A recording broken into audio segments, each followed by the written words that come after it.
კოალიცია ქართული ოცნების საარჩევნო სიაში ყოველი მეორე ირაკლი ღარიბაშვილის პარტიიდან იქნება წარმოდგენილი. დანარჩენი 50% კი კოალიციის წევრმა 5 სუბიექტმა პროპორციულად უნდა გადაინაწილოს. მაჟორიტარულ ოლქებთან დაკავშირებით პარტიებში ამ დრომდე არ საუბრობენ, თუმცა იმ კანდიდატს მიანიჭებენ უპირატესობას, რომელსაც საზოგადოებაში მეტი ავტორიტეტი ექნება.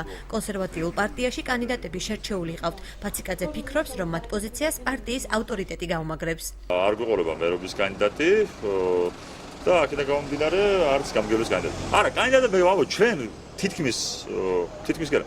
ჩვენ ვასახელებთ ყველა მაჟორიტარულ ოლქში ჩვენ კანდიდატებს.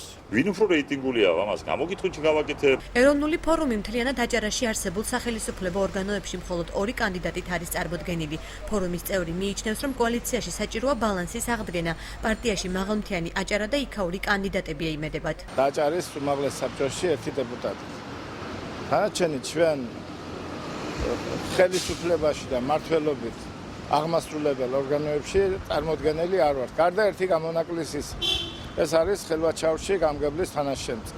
მთავრობა და კოალიციური მართვა ქვეყნისა გულისხმობს დაბალანსებულ მართვას. მაღალმთიანეთში წარმატების იმედი აქვთ რესპუბლიკელებსაც. ირაკლი ჩავლეიშვილი თვლის, რომ პარტიები ცალკეულ კანდიდატებთან დაკავშირებით შეთანხმებას მიაღწევენ.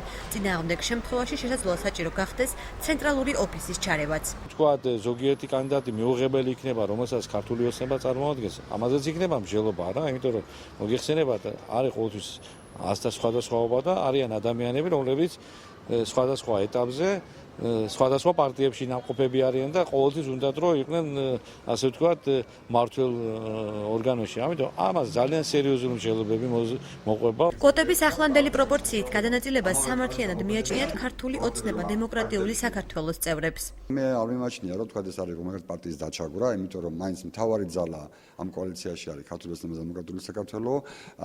მასა რაოდენობა პარტიის წევრებისა ყავს ამ პარტიას, ამიტომ პრინციპი რომელიც არის შემუშავებული ფიქრობ არის სამართლიანი. რაც შეეხება თავისუფალ დემოკრატებს, კანდიდატები ჯერ შერჩეული არ ყავთ. პარტიას გვაქვს ჩვენი შეხედულებები, თუ ვინ იქნება ჩვენი მაჟორიტარები და ამას ჯერჯერობით ვერ გეტყვით, რადგან უნდა მოხდეს ამ პოზიციის შეჯერება ერთიან კოალიციურ სივრცეში.